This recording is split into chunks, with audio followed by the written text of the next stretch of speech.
नमस्कार मित्रांनो. या विभूतिपादावर आधारलेल्या सिरीज मध्ये तुमचं पुन्हा एकदा स्वागत. आपण विभूतिपादामधले वेगवेगळे सूत्र बघतोय. या सूत्रांचा अर्थ समजून घेतोय. अर्थ समजून घेताना काही उदाहरणं देखील बघतोय. आपण या विभूतिपादामधले जे सूत्र आहेत त्याच्यामधून काय रहस्य उलगडते याच्याकडे देखील लक्ष देतोय. आपण आज विभूतिपादातलं सूत्र नंबर 35 बघायचं. हे सूत्र बघूया. सत्व पुरुष योहो अत्यंत असंकीर्ण योहो प्रत्यय अविशेषो भोगः परार्थात स्वार्थ संयमात पुरुष ज्ञानम. सूत्र थोडस मोठं आहे, मात्र सूत्रातील प्रत्येक शब्दाचा अर्थ आपण समजून घेतला तर तो आपल्या मनाला लगेच भिडणार आहे. आपण ह्या सूत्राचा आता शब्दानुशब्द अर्थ समजून घ्या. सत्व पुरुष योहो. सत्व म्हणजेच बुद्धी किंवा मन, आणि पुरुष या शब्दाचा अर्थ इथे कुठलंही जेंडर म्हणजेच लिंग न घेता पुरुष म्हणजेच आत्मा असं बघायचं.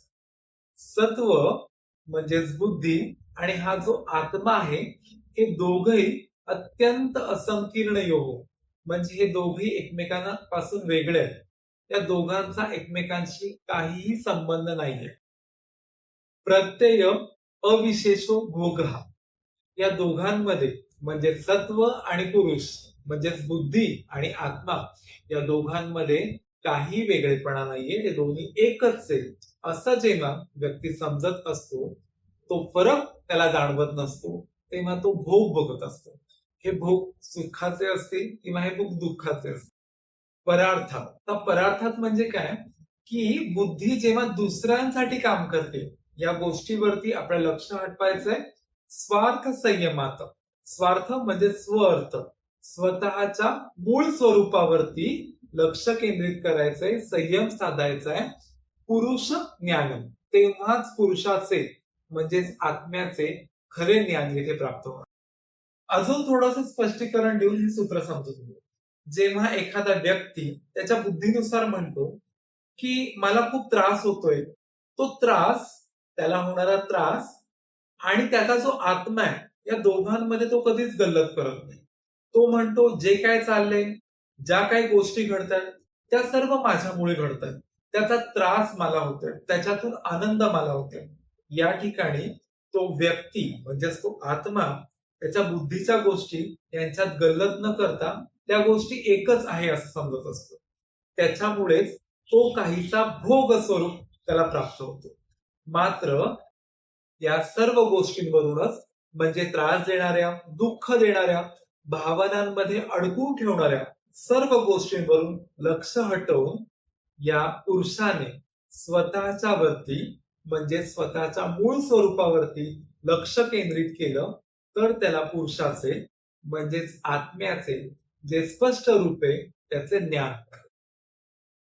हे सूत्र समजून घेण्यासाठी एक उदाहरण लक्षात घ्या. एक गाडी एक व्यक्ती चालवतो.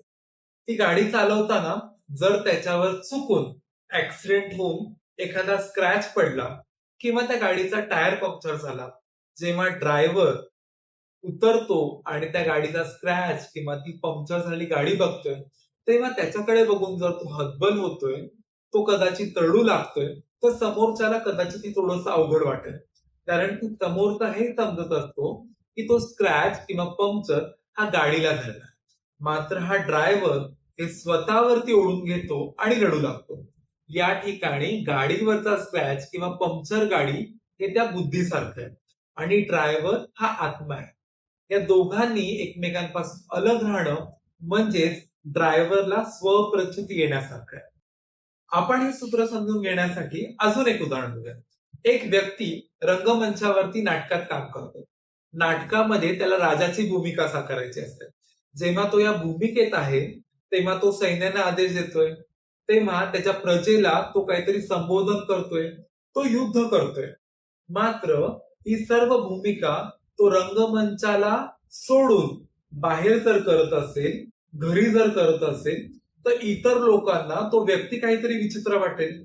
जेव्हा तो व्यक्ती भूमिकेत आहे तेव्हा ती बुद्धी आहे. मात्र तो जेव्हा त्या भूमिकेतून बाहेर पडतो ते त्या पुरुषाचं मूळ स्वरूप. आपण या सूत्राचा अर्थ समजून गेला. आणखीन एक उदाहरण बघूया. एखाद्या व्यक्तीने अंधारामध्ये आरशावरती टॉर्चने प्रकाश पाडला तर असं जाणवू लागतं की तो प्रकाश त्या आरशामधून बाहेर येतोय. एकंदरीतच हा प्रकाश जेव्हा आपण बंद करतो, टॉर्चचं बटन जेव्हा बंद करून टाकतो, तेव्हा प्रकाश बंद होतो. मात्र भासणारा प्रकाश जो आहे तो आरशामधनं बाहेर येतोय असं जेव्हा वाटतं, तेव्हा तो बुद्धीचा प्रकार आहे. मात्र टॉर्च मधनं येणारा प्रकाश याकडे जर बघितलं तर ती आहे सत्यता. ती आहे पुरुषाच्या ज्ञानातली म्हणजे आत्म्याचं सत्यरूप. हे जेव्हा समजतं तेव्हाच पुरुषाचा खरा अर्थ म्हणजे ज्ञान आपल्या इथे कळणार आहे. आज आपण विभूतीपादामधलं सूत्र नंबर 35 बघितलं. त्याचा अर्थ समजून घेतला. मात्र अजूनही हे विभूतीपाद संपले नाहीये. त्याच्यामधली बरीच सूत्र आपल्याला बघायचे. मी तयार केल्यावरती सूत्र लगेच तुमच्यापर्यंत पोहोचण्यासाठी तुम्हाला हा चॅनल सबस्क्राईब करायचा आहे. आवडला असेलच लाईक करा. तुमच्या मूल्यवान कमेंट्स द्या. लवकरच भेटूया एका नवीन सूत्रासह. तोपर्यंत धन्यवाद.